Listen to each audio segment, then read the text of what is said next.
Guarantee scheme ಉತ್ಸಾಹದಲ್ಲಿರ್ತಕ್ಕಂಥ Congress ವಿರುದ್ಧ ಪ್ರಹ್ಲಾದ್ ಜೋಶಿ ಅವರು ವಾಗ್ದಾಳಿಯನ್ನು ನಡೆಸಿದ್ದಾರೆ.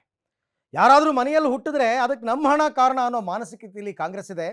ಶಿವರಾಮ್ ಹೆಬ್ಬಾರ್ ಪಕ್ಷಕ್ಕೆ ದ್ರೋಹ ಬಗೆದಿದ್ದಾರೆ. ಹೆಬ್ಬಾರ್ ಮಗ ಕಾಂಗ್ರೆಸ್ಗೆ ಹೋಗಿರೋದು ಅಚ್ಚರಿಗೇನಲ್ಲ. ಇನ್ನು ದಿಂಗಾಲೇಶ್ವರ ಶ್ರೀಗಳ ಹೇಳಿಕೆನೇ ನನಗೆ ಆಶೀರ್ವಾದ, ಅವ್ರ ಮಾತಿಗೆಲ್ಲ ನಾನು ಉತ್ತರ ಕೊಡಲ್ಲ, ಮತದಾರರು ಪ್ರಬುದ್ಧರಿದ್ದಾರೆ, ನನಗೆ ಆಶೀರ್ವಾದ ಮಾಡ್ತಾರೆ ಅಂತ ಕೇಂದ್ರ ಸಚಿವ ಜೋಶಿ ಅವರು ಹೇಳಿಕೆಯನ್ನು ಕೊಟ್ಟಿದ್ದಾರೆ.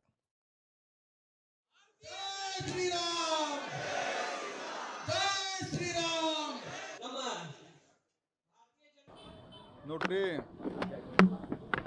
ಪ್ರಜಾಪ್ರಭುತ್ವ ಇದೆ, ಚುನಾಯಿತ. ನಾ ಹಿಟ್ಲರ್ ಆಗಿದ್ದೆ ಅಂದ್ರೆ ಅವ್ರ ಮೊನ್ನೆ ಚುನಾವಣೆ ಒಳಗೆ ಹೆಂಗೆ ಗೆದ್ದರಂತ. ನಾ ಹಿಟ್ಲರ್ ಆಗಿದ್ದೆ ಅಂದ್ರೆ ಹಿಟ್ಲರ್ ಅಂದ್ರೆ ಚುನಾವಣೆ ನಡೆಸೋದಿಲ್ಲ, ಚುನಾವಣೆ ನಡೆದವ. ಆನಂತರ ಅನೇಕ ರೀತಿಯಾದಂಥ ಅವ್ರವ್ರ ಆ್ಯಕ್ಟಿವಿಟಿ ಅವ್ರವ್ರು ಮಾಡ್ತಾ ಇದ್ದಾರೆ.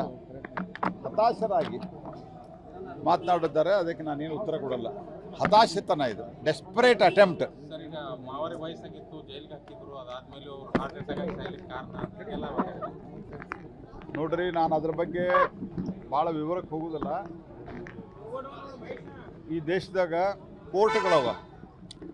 ಕಾಂಗ್ರೆಸ್ ಪಾರ್ಟಿಗೆ ಕೋರ್ಟು ಇನ್ಸ್ಟಿಟ್ಯೂಷನ್ದಲ್ಲಿ ನಂಬಿಕೆ ಇಲ್ಲ ಅಂತ.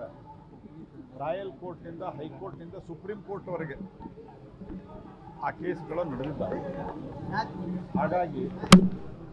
ಹಾಗಾಗಿ ಹತಾಶತನದ ಒಂದು ಪ್ರತಿಕ್ರಿಯೆ ಇದು. ಹತಾಶತನದ ಪ್ರತಿಕ್ರಿಯೆಗೆ ಜಾಸ್ತಿ ಹಿಂದಿ ಪ್ರಚಾರ ಸಭೆ ವಿಚಾರ ಪ್ರಸ್ತಾಪ ಮಾಡಿದ್ದಾರೆ ಸರ್.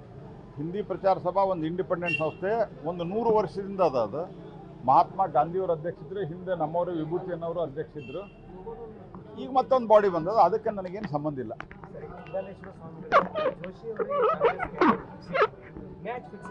ನಾನು ದಿಂಗಾಲೇಶ್ವರ ಸ್ವಾಮೀಜಿಯವರ ಬಗ್ಗೆ ಆಲ್ರೆಡಿ ಹೇಳಿದ್ದೇನೆ. ನಾನು ಅದಕ್ಕೆ ಯಾವುದೇ ರಿಯಾಕ್ಷನನ್ನು ವ್ಯಕ್ತಪಡಿಸಲ್ಲ. ಅವರು ಹೇಳಿದ ಒಂದೊಂದು ಶಬ್ದವು ಆಶೀರ್ವಾದ. ಪ್ರತಿಸ್ಪರ್ಧಿ ಆಗ್ಲಿಕ್ಕೆ ಹೊಂಟಿದ್ದಾರೆ, ನಿಮ್ಮ ವಿರುದ್ಧ ಚುನಾವಣೆ ಸ್ಪರ್ಧಿಸ್ತಾ ಇದ್ದಾರೆ, ನಿಮ್ಮ ವಿರುದ್ಧ ಅಲಿಗೇಷನ್ಗಳನ್ನು ಮಾಡ್ತಾ ಇದ್ದಾರೆ. ನೀವು ಉತ್ತರ ಕೊಡದೇ ಇದ್ರೆ ತಪ್ಪು ಸಂದೇಶ ಹೋಗಲ್ವಾ? ಅಲ್ಲ, ಉತ್ತರ ಜನ ಭಾಳ ಪ್ರಬುದ್ಧರಿದ್ದಾರೆ. ಜನರ ಆಶೀರ್ವಾದ ನನಗಿದೆ ಅನ್ನೋದು ನನಗೆ ಭರವಸೆ.